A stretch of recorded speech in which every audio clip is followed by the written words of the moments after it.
Hi, I'm Cautex, and this is my Shadowlands Patch 9.1 Arms Warrior Guide. The purpose of this guide is to help people new to playing Arms in Patch 9.1 get off and running. As you can see from the video length, I have a lot to say, so if you simply want to be told what the answers are and don't care to understand why those answers are correct, I'll be posting a super condensed version of this guide to my channel. I've also done extensive timestamping so that if you don't want to watch the entire video, you can quickly get to the topics that you're interested in, or skip topics that you don't care about, such as the following disclaimer. This guide is only useful if it makes sense to you and you're able to act on what you've learned. Whether or not it makes sense to you obviously depends on how I explain things. While I'll be doing my best to try and explain everything as clearly as possible, I sometimes have really weird ways of thinking about and describing things. Just because you don't understand something that I'm talking about doesn't mean that it's a confusing topic or that you're not smart enough or good enough to understand it. It means that I did not explain the topic in a way that works for how your brain likes to make sense of things.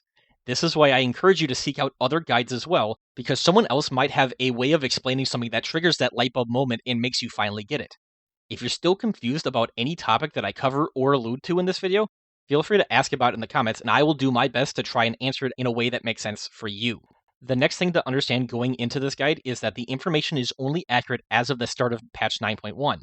Any future theory crafting discoveries, as well as any future patches or hotfixes, could make the information presented in this video entirely wrong. Now, with those disclaimers out of the way, let's get started. Arms revolves around a rage management playstyle that focuses on how to make the most effective use of the rage that you generate. There are a ton of additional pieces that go into this playstyle, and I'll be talking about those, but all of those pieces more or less end up revolving around trying to answer the question, what is the best thing that I can do with the rage that I have right now? In order to prevent Arms Warriors from having a completely predictable rotation, Blizzard gave Arms Warriors Tactician and Seasoned Soldier. Seasoned Soldier makes your auto attack crits generate 30% more rage, which for Arms means that they're going to generate usually around 32 rage instead of the default of 25. Tactician makes spending rage have a chance to reset the cooldown on Overpower at a rate of 1.4% chance to reset the cooldown per 1 rage spent. In practice, this means that Mortal Strike, Whirlwind, and Rend have a 42% chance to reset Overpower because they cost 30 rage. Slam has a 28% chance to reset Overpower because it costs 20 rage, and Execute has between a 28 and 56% chance to reset Overpower depending on precisely how much rage you spend, because it can cost anywhere between 20 and 40 rage. On top of the variance that is created by the random chance to use Overpower more often, Tactician also creates a feedback loop for Arms DPS. That's because using Overpower gives you a buff that stacks up to 2, which increases the damage of your next Mortal Strike by 20%. So using Overpower increases the damage of your Mortal Strikes, and using Mortal Strike will increase the number of times that you're going to get to use Overpower over the course of a fight. Because Arms is all about managing the rage that you generate, another way of thinking about the Arms playstyle is that it's trying to answer the question, what's the most effective use of my time based on the rage that I have right now? This is especially important because even though some abilities will cost rage, some cost no rage, and some even generate rage, they all functionally take the same amount of time to do.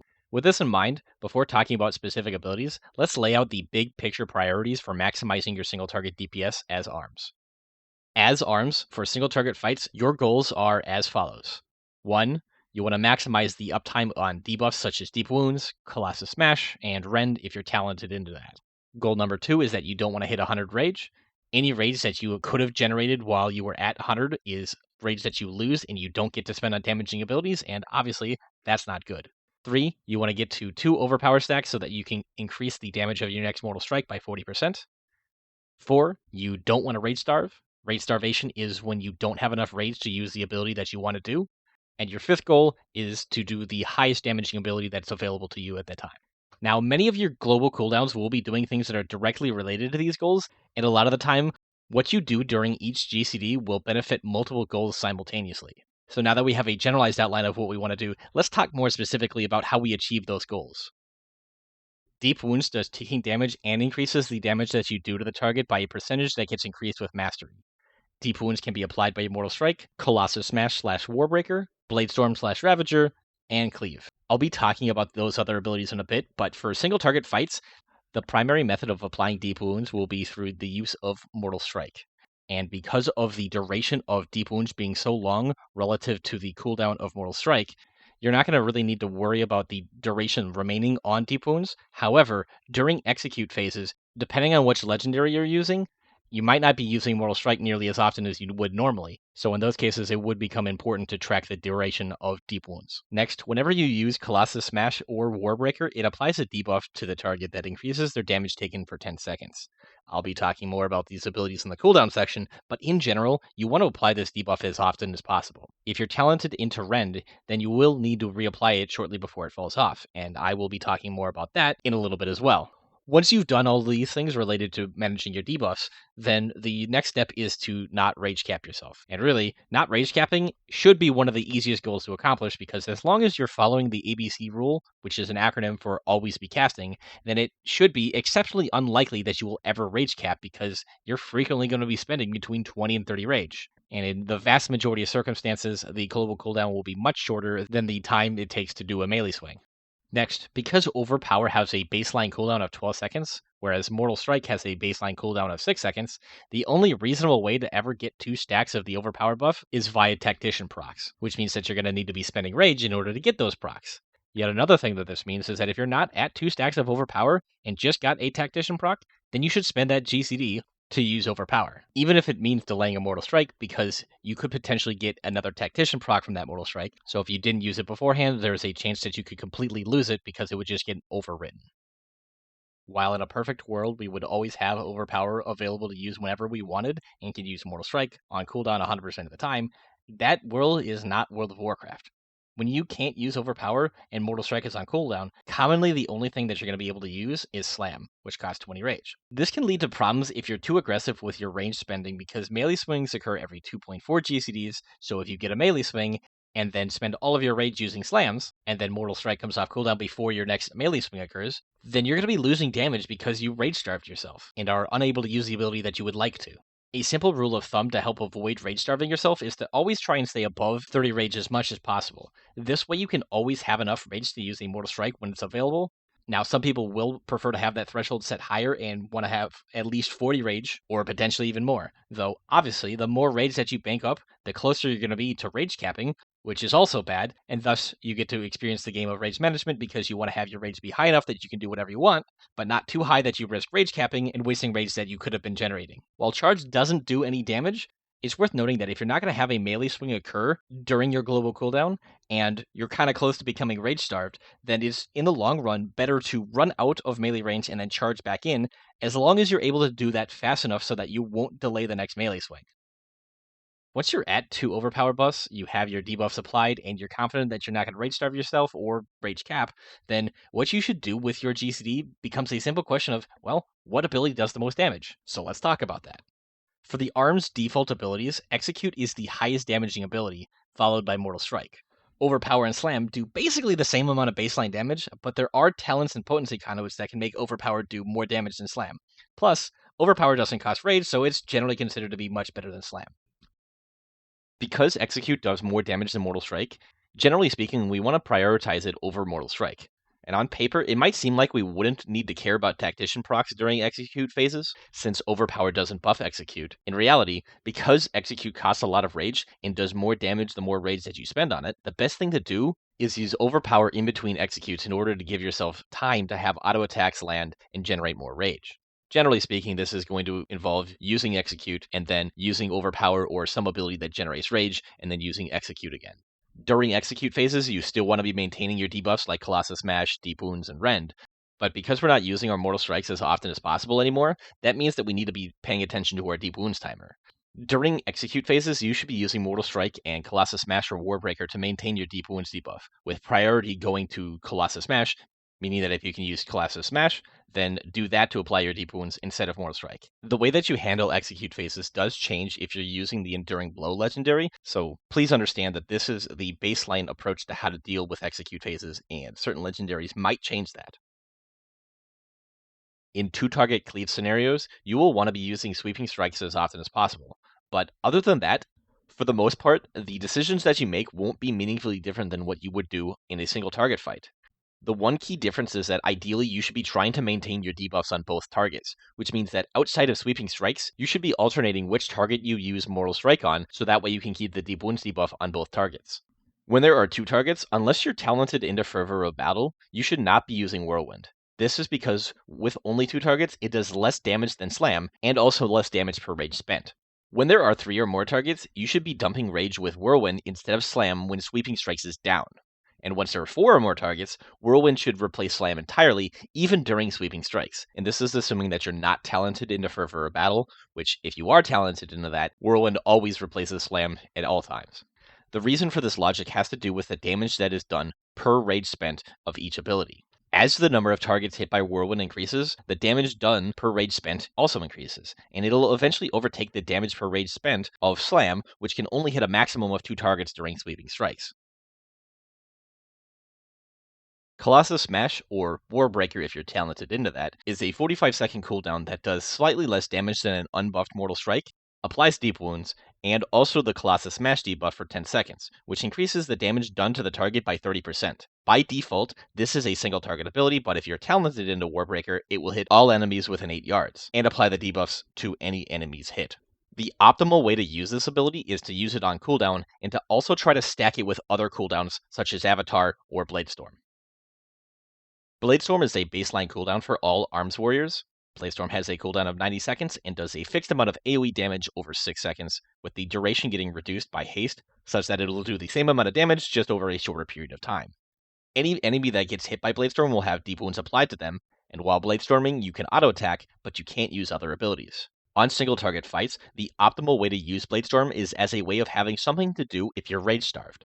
Basically, if you're rage starved and don't have any other way of generating rage on that global cooldown, then use Bladestorm so that you can do some damage and get a couple auto attacks off during its duration. In AoE, Bladestorm is a strong damage cooldown and ideally should be used as frequently as possible in combination with other cooldowns such as Warbreaker and Avatar. Sweeping Strikes is a baseline ability for all Arms Warriors that makes your abilities hit a second nearby target for 75% of the damage that you did to the main target. In AoE scenarios, you should be using this ability as often as possible, while also trying to line it up with your other cooldowns and any relevant fight-specific timings. Skull Splitter is an optional ability that Arms Warriors can talent into that has a baseline cooldown of 21 seconds that can be reduced with haste, and it does roughly the same amount of damage as a slam. It also generates 20 rage. Skull Splitter is a great tool for smoothing out your rage generation when you're either unlucky with Tactician procs or play too aggressively and are in danger of rage starving. Rend is an optional ability that Arms Warriors can talent into that costs 30 rage, applies a 15-second debuff that deals bleed damage, and increases your critical strike damage against the target. If you take Rend, ideally you should have it on your target for the entirety of the fight. The optimal way to use Rend is to reapply it when there's less than 5 seconds left. If Rend is about to fall off and you're considering reapplying it, but you know that your target won't be alive for at least another 12 seconds, then don't bother reapplying Rend. In 2-target cleave fights, the optimal thing to do is have every other Rend application get cleaved by Sweeping Strikes, and then manually apply Rend to both targets when Sweeping Strikes is down. Cleaves is an optional ability that Arms Warriors can talent into, and it costs 20 rage, has a baseline cooldown of 6 seconds that can be reduced with haste, and hits up to 5 enemies in front of you and applies deep wounds to them. If you have any overpower stacks, then using Cleave will consume them and make those stacks apply to cleave damage just like it does for Mortal Strike. In AoE scenarios, the optimal way to use Cleave is to use it the same way that you would use Mortal Strike in single target scenarios, meaning that you should be using it as frequently as possible, but you also want to prioritize having 2 stacks of the overpower buff. Now, Cleave doesn't replace the Mortal Strike ability, so when running Cleave in AoE fights, you can use Mortal Strike as a filler when you have extra rage to spend, assuming that it wouldn't be more damage to use a Whirlwind. On single target fights, you shouldn't be using Cleave at all. Avatar is an optional cooldown that Arms Warriors can talent into that increases your damage by 20% for 20 seconds and generates 20 rage when used. Avatar has a 90-second cooldown, and the optimal way to use this cooldown is to just use it as often as possible, while also trying to line it up with any fight-specific damage amplifications or burn phases, and also your other cooldowns. Ravager is an optional ability that replaces Bladestorm that Arms Warriors can talent into. Ravager does less damage than Bladestorm, but it's on a 45-second cooldown, doesn't take away player control when used, and generates 7 rage each time it does damage. If you decide to take Ravager, it's best to be used alongside Warbreaker or Colossus Smash because they both have a 45-second cooldown. This also means that if you're also talented into Avatar, every other Ravager will line up with Avatar. There are 2 default talent builds for Arms Warriors, a single target build and an AoE build. Certain covenants and legendaries will incentivize taking certain talents, so please understand that the builds that I'm about to discuss are the generally best ones, but your choice of covenant and legendary might make a different build more optimal. I'll be talking about these variances as they come up in the covenant and legendary sections, but just remember that you should always sim yourself to precisely see what's best for your setup. For single target fights, the best first row talent to take is Skull Splitter. This is because War Machine's effect on auto attack rage generation isn't as much as what is provided by Skull Splitter, and sudden death doesn't proc often enough to overtake the damage and rage provided by Skull Splitter. In the second row, by default, you're going to want to take Double Time, which greatly improves our movement capabilities. In Mythic Plus or in PvP, it's not uncommon to take Stormbolt instead to gain the utility provided by the 4-second stun. In the third row, you're typically going to take Rend, which is, as previously mentioned, a debuff that costs 30 rage, it does ticking damage, and increases your crit damage against the target by 10%. Depending on your Covenant and Legendary, Executioner can be pretty good, but with the state of the current best legendaries, it's not beating out Rend. And Fervor of Battle is more of an AoE talent, so it rarely gets used on single target fights.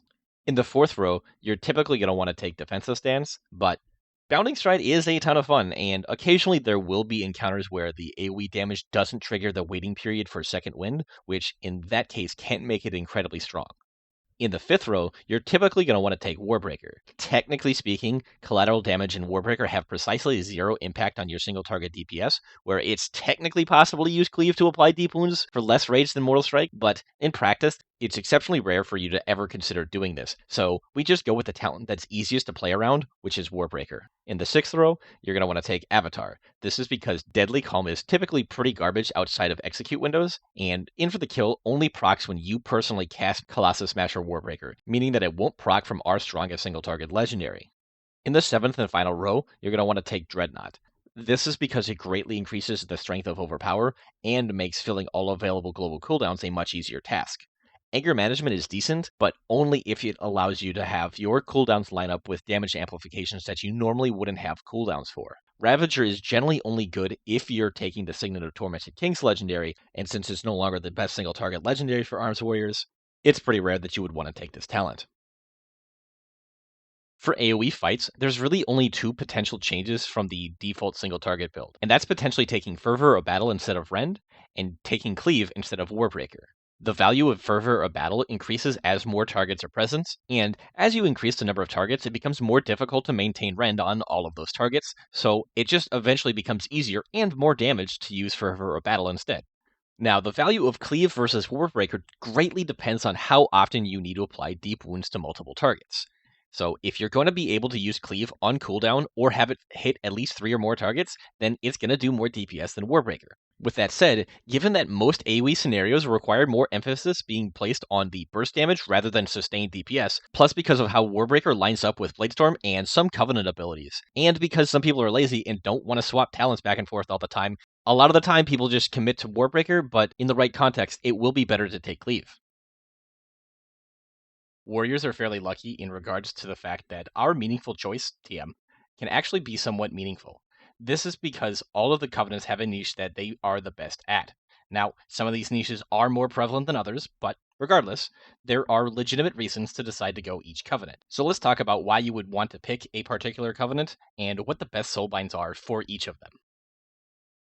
Venthyr goes all in on single target DPS burst windows, making it one of the best covenants for arms warriors interested in PvP, though I don't even pretend to know what the heck I'm talking about when it comes to PvP, so obviously take this with a little bit of a grain of salt. Venthyr Arms DPS revolves around the use of its signature ability, Condemn.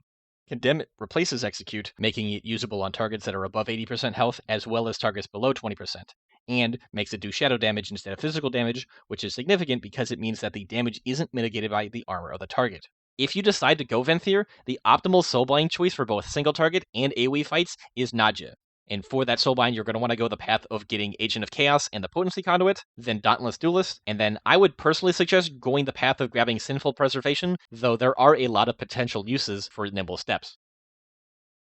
Prior to 9.1, Night Fae overtook Venthyr for the highest single target DPS covenant, and now in 9.1, it still retains that top spot, though it's going to share it with Kyrian. Night Fae has some of the best AoE burst capability of all the covenants, provides an extra movement ability, and the covenant signature ability, Ancient Aftershock, provides some decent utility for Mythic Plus. If you go Night Fae for single target encounters, you're going to want to soulbind with Naya, then go the path of grabbing the Potency Conduit and run without tiring, then the path of getting the Endurance Conduit plus Naya's Tools Burrs. Finally, you're going to want to go the path of getting Called Shot. It's also worth noting that because of how Naya's Capstone Soulbind trait works, the optimal thing to do is find another melee player who is not Night Fae, and then have them stand on top of you while you're both away from the other people in melee. This makes it so that you can always get the extra mastery bonus when you use Ancient Aftershock. For AoE encounters in Mythic Plus, you're going to want to Soulbind with Karain and go the path of getting the Potency Conduit and Horn of the Wild Hunt, then the path of grabbing the Endurance Conduit plus First Strike. After that, you will want to go the path of grabbing Hunt's Exhilaration. If all you care about is doing what's best for the group, then Necrolord is the best choice. While Necrolord Arms Warriors will do less DPS compared to the other Covenants, if it's used properly, the DPS that other players gain from the Necrolord signature ability called Conqueror's Banner provides more net raid DPS than all of the other Covenants. Fleshcraft also gives you an extra survivability cooldown, which makes you very tanky. If you decide to go Necrolord, then the highest single target DPS Soulbind is Bonesmith Hermir, and you should be taking the path of getting the Potency Conduit plus Resourceful Fleshcrafting, then the path of grabbing the Endurance Conduit plus Marrowed Gemstones, and finally, the path with Carver's Eye. It's worth mentioning that Emony's Soulbind trait, Lead by Example, has the potential to provide more net raid DPS than Bonesmith Hermir on single target fights, though that depends on the composition of your party. For AoE fights, it is best to Soulbind with Emony, and then take the path of getting the Potency Conduit plus Emony's Magnificent Skin, then the Endurance Conduit plus Gnashing Chompers, and finally, the path with Soul Slug. Kyrian has come out as probably the most improved Covenant of 9.1 in terms of its new legendary and also the new Soulbind traits that it received. As such, Kyrian is essentially tied for Night Fae for the best single target DPS, and also because of its cooldown lineups, it has really strong AoE DPS that is, at a bare minimum, comparable to Night Fae, if not better.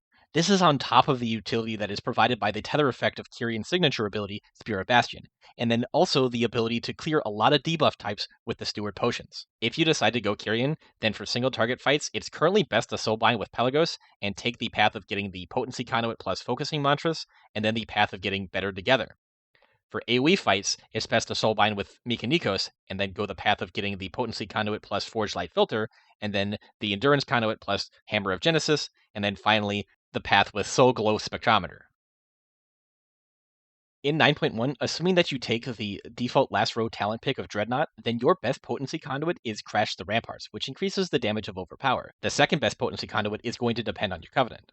For Venthyr, the second best Potency Conduit is Ashen Juggernaut, which gives your Condemns a stacking buff that increases the crit damage of subsequent Condemns. For Night Fae, the best second Potency Conduit is Destructive Reverberations, which reduces the cooldown of Ancient Aftershock by 15 seconds and increases its damage. For Necrolord, the best second Potency Conduit is Mortal Combo, which gives your Mortal Strike a chance to hit twice. Then for Kyrian, the best second Potency Conduit is Piercing Verdict, which increases the instant damage and rage generation of Spirit Bastion. Prior to patch 9.1, the best legendary power to take for single target DPS was Enduring Blow, and for AoE, it was Signet of Tormented Kings. While both of these legendaries will continue to be exceptionally strong, with the release of patch 9.1, Covenant-specific legendaries were added to the game.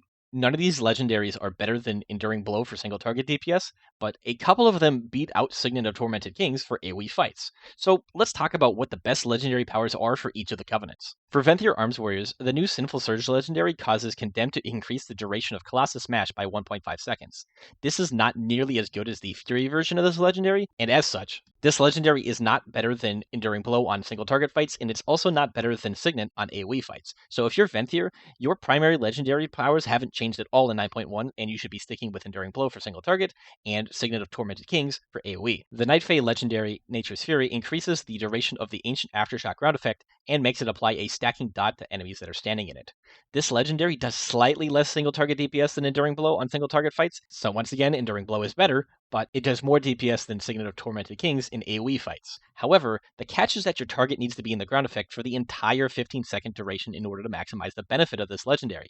It's not terribly common that a boss or a pack of mobs will be stationary for that long of time, so in scenarios where there's going to be lots of movement or where the mobs aren't going to be alive for longer than 20 seconds, Signet will outperform Nature's Fury in AoE. The Necrolord legendary called Glory makes your banner apply to an additional person and makes Spending Rage increase the duration of your personal banner buff. While the primary niche of going Necrolord is to provide more group DPS at the cost of doing less DPS personally, Enduring Blow is so good that it actually provides more net raid DPS than Glory. Now, there aren't solid numbers for the group benefit of Glory in AoE, but given the strength of Signet, I'm inclined to believe that it's going to beat out Glory in terms of net raid DPS as well. And as such, if you're going Necrolord, then you should just stick to the standard legendaries of Enduring Blow for single target and Signet of Tormented Kings for AoE. The Kyrian legendary Elysian Might doubles the duration of the Spear of Bastion ground effect, increasing its duration to 8 seconds, and makes standing within it increase your crit damage. This legendary is incredibly strong in AoE and beats out Signet of Tormented Kings. However, it's not particularly strong in single target, and as such, for single target fights, if you're Kyrian, you should be using Enduring Blow. Since it is the best single target legendary, it's worth mentioning that if you're going to be using Enduring Blow, you're going to be using Mortal Strike more or less on cooldown for the entirety of the fight, including during execute phases. And as such, you're not going to be using execute nearly as much as you would if you had some other legendary. This means that taking a talent such as Executioner is not going to be better than taking Rend, simply because you're not going to get that many extra executes from having it since you're not using it as often. Generally speaking, Crit and Mastery are going to be your two best secondary stats, followed by Versatility and Haste. With that said, your stat priorities will change depending on pretty much every single little variable that I've talked about in this video, plus what stats are on your current gear. You should run a stat weight simulation on raidbots with your personal setup to get a more accurate understanding of what stats are best for you. A new system added in 9.1 are what are called Domination Shards. Certain items within the new Sanctum of Domination raid will have what are called Domination Sockets, and these sockets can be filled with Domination Shards. Domination Shards are like gems, but they typically have a proc effect rather than just having stats. There are 3 different types of shards: Blood, Frost, and Unholy Shards. Within each type of shard, there will be a Damage Shard, a Healing Shard, and a Defensive/Tertiary Shard. If you socket all 3 shards of a type, then you're going to get a set bonus depending on which shard type is socketed. Now, only certain item slots can have Domination Sockets, and for warriors, these slots are Helm, Shoulders, Chest, Bracers, and Gloves.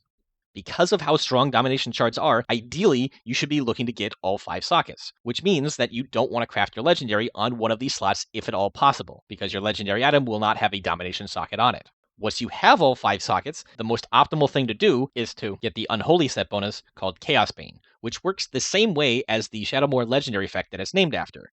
This bonus provides a stacking strength buff that will explode once it reaches maximum stacks, doing AoE damage, and then gives you a large strength buff for 15 seconds. With the remaining 2 Domination Sockets, you should be looking to get the Frost Damage Shard, which gives you increased damage for 20 seconds when you've hit an enemy that you haven't touched yet, and then the Blood Damage Shard, which increases your damage when you have 50% or more HP than your target. When you only have 1 or 2 Domination Sockets, you should first be looking to get the Unholy Damage Shard, which provides a stacking % damage increase, and then either the Blood Damage Shard for single target DPS, or the Frost Damage Shard for AoE DPS and Mythic Plus. Now, at this point, I've pretty much covered everything, but there's a lot that I talked about, so let's try to put it all together as succinctly as possible. When playing an Arms Warrior, your goal is to manage your rage so that you can spend it as optimally as possible in order to maintain all of your necessary debuffs, not rage cap or rage starve, and then generate and use as many overpowered stacks as possible to maximize the damage of your Mortal Strikes. Colossus Smash should be applied as often as you possibly can, and Bladestorm should be used whenever you become rage starved. Below 20%, you should be maintaining your important debuffs and then alternating between using Overpower and Execute. If you're running the Enduring Blow legendary, maintaining your important debuffs means that you should also be using Mortal Strike on cooldown. If you're not using Enduring Blow, then you should only be using Mortal Strike to maintain the Deep Wounds debuff. If you're in a 2-target cleave fight, then you should be using Sweeping Strikes as often as possible, and you should be using Whirlwind instead of Slam whenever Sweeping Strikes is down. As long as there's 2 more targets, you should also be using Bladestorm as often as possible, rather than simply for mitigating rage starvation. Though before using Bladestorm, if possible, you should try to dump your rage to avoid rage capping. If there's 4 or more targets, Whirlwind should replace Slam entirely, including during Sweeping Strikes. Your 2 best stats are likely going to be Crit and Mastery, with Versatility sometimes being a close third, followed by Haste. However, you should sim yourself because it can vary a lot. Your best single target legendary is Enduring Blow, and this is true regardless of what covenant you pick. For Domination Shards, the best set bonus to go for is the Unholy bonus. After that, you should get the Frost Damage Shard and the Blood Damage Shard. Gear with Domination Sockets can only spawn on Helm, Shoulders, Chest, Bracers, and Gloves, and so if possible, you should avoid crafting your legendary on one of these slots so that you can get the maximum of 5 Domination Shards. As for talents, on single target fights, take Skull Splitter, Double Time, Rend, Defensive Stance, Warbreaker, Avatar, and Dreadnought. For AoE fights, you're going to use basically the exact same build, though sometimes it's best to take Fervor Battle instead of Rend, and Cleave instead of Warbreaker. Your best potency conduits, and also your best AoE legendary is going to depend on what covenant you choose to go.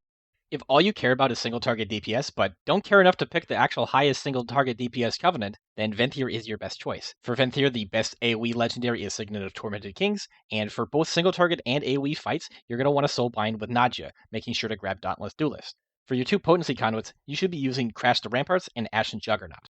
If you want to do strong single target DPS, have the best burst AoE DPS of all the covenants, or just want to have extra movement options, then Nightfey is the best choice. The best AoE legendary for Nightfey is Nature's Fury, but that's only true if the mobs are in the ground effect for the entire duration. So if there's going to be a lot of movement, then Signet of Tormented Kings will be the best AoE legendary. For single target fights, you should be soulbinding with Naya and making sure to grab Burrs, and then for AoE fights, you should soulbind with Karain, making sure to grab First Strike. For your potency conduits, you should be using Crash the Ramparts and Destructive Reverberations.